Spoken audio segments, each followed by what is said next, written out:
Hey guys, एक बार फिर से स्वागत है आप सबका हमारे इस YouTube चैनल में। मेरा नाम है परवेज। आज की वीडियो में मैं आपको कुछ ऐसे डेली यूज सेंटेंसेस दूंगा जो थोड़े से लंबे होंगे, लेकिन इससे वोकेबलरी आपकी जरूर मजबूत होने वाली है। यानी इस वीडियो के जरिए मैं आपको कुछ लॉन्ग सेंटेंसेस फॉर्मेशन की ट्रिक बताऊंगा कि किस तरीके से आपको सेंटेंसेस फॉर्म करने होते हैं, और साथ ही साथ हम कुछ वोकेबलरी को भी मजबूत करते चलेंगे। ठीक है, okay, without wasting time let's jump to the video. First sentence is, वह सड़क नदी के साथ साथ चलती है। That road is parallel to the river. That road is parallel to the river.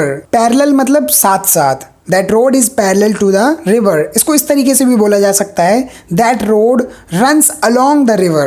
Runs along the river. Runs along का मतलब भी हो गया साथ साथ चलना। ओके, नेक्स्ट सेंटेंस इज, तुम बीच में ना ही पढ़ो तो बेहतर होगा। तुम बीच में ना ही पढ़ो तो बेहतर होगा।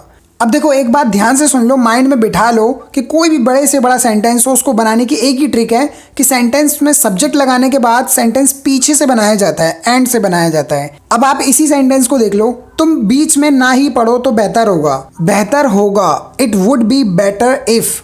It would be better if, उसके बाद हमें आगे वाला सेंटेंस जोड़ देना है, तुम बीच में ना ही पढ़ो तो इसके लिए हम क्या बोलेंगे, you don't come in between. You don't come in between. It would be better if you don't come in between. ठीक है, इस सेंटेंस को ऐसे भी बोला जा सकता है शॉर्ट में, और एक फ्रेजल वर्ब का यूज करा जा सकता है। यहाँ पे देखो, you better stay out of it.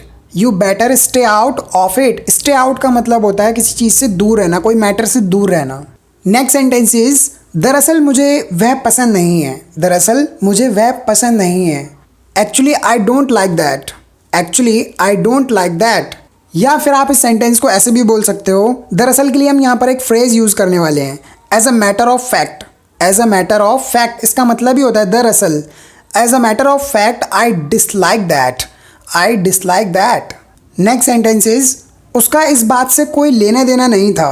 उसका इस बात से कोई लेना देना नहीं था। He had nothing to do with this.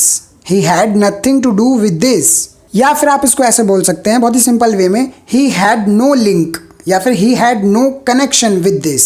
He had no link with this, या फिर he had no connection with this. Next sentence, तुम्हें अकेला रहना अच्छा लगता है क्या? Do you like living on your own? Okay, this is general sentence. और you can say, do you relish staying alone?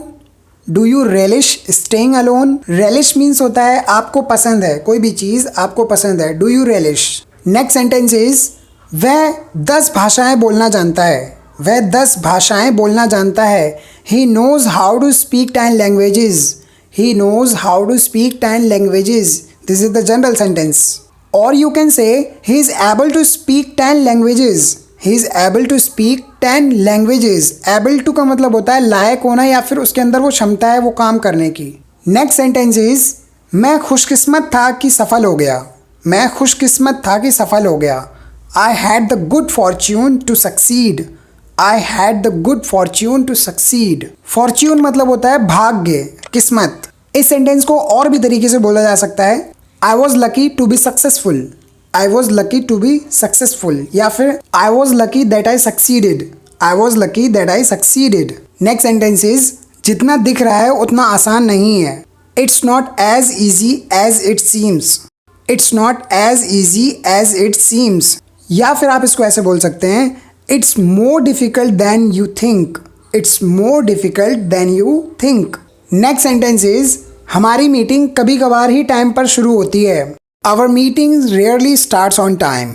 Our meeting rarely starts on time. या फिर आप इसको इस तरीके से बोल सकते हैं, our meeting starts on time once in a blue moon. Once in a blue moon, ये एक ईडियम है जिसका मतलब होता है कभी कभार ही। So how you can say, our meeting rarely starts on time. Our meeting starts on time once in a blue moon. मैं तुम्हें एक सलाह देता हूँ। Let me give you an advice. क्या बोला मैंने, ध्यान से सुना?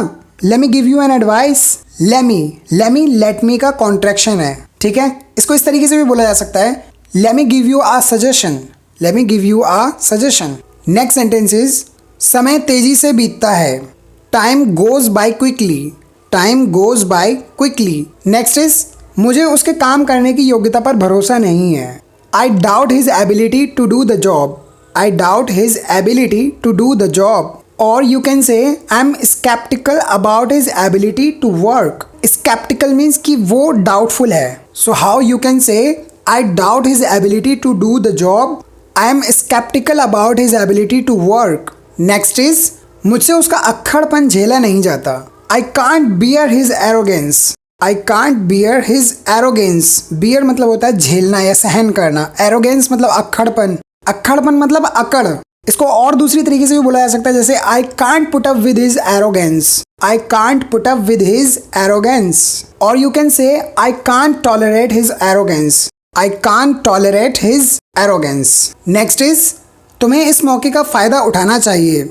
जनरली आप इसको बोलेंगे you should take advantage of this opportunity, right? क्या बोलेंगे? You should take advantage of this opportunity. लेकिन इसको इस तरीके से बोलिए तो और ज़्यादा बेटर लगेगा एडवांस इंग्लिश में. You should make use of this chance. You should make use of this chance. Make use of का मतलब होता है फ़ायदा उठाना किसी भी चीज़ का. गाइज, अगर आप ऐसी वीडियोस और देखना चाहते हैं, ये हमारी प्लेलिस्ट है, इस पे जा सकते हैं. डिस्क्रिप्शन में लिंक दिया हुआ है, सीधे जा करके ये सारी वीडियोस देखिए. इन सभी वीडियोस में मैंने डेली यूज सेंटेंसेस डिस्कस किए हैं विद इंटरेस्टिंग वोकेबलरी. और अगर आप चाहते हैं कि अपनी इंग्लिश को एडवांस लेवल पर लेकर के जाएं, तो ये हमारी प्लेलिस्ट है एडवांस इंग्लिश स्ट्रक्चर्स की. ये एडवांस स्ट्रक्चर आपकी इंग्लिश को अट्रैक्टिव, इंप्रेसिव बनाने वाले हैं. जल्दी जाइए, डिस्क्रिप्शन में लिंक है या फिर आई बटन पे भी मैंने लिंक दिया हुआ है, वहां से देखिए और सीखिए. वीडियो लाइक नहीं की तो लाइक कीजिए, शेयर कीजिए और चैनल पर अगर नए हैं तो सब्सक्राइब कर लीजिए, नोटिफिकेशन बेल ऑन जरूर कर लें. Thank you so much for watching. Let's meet in next video. Take care.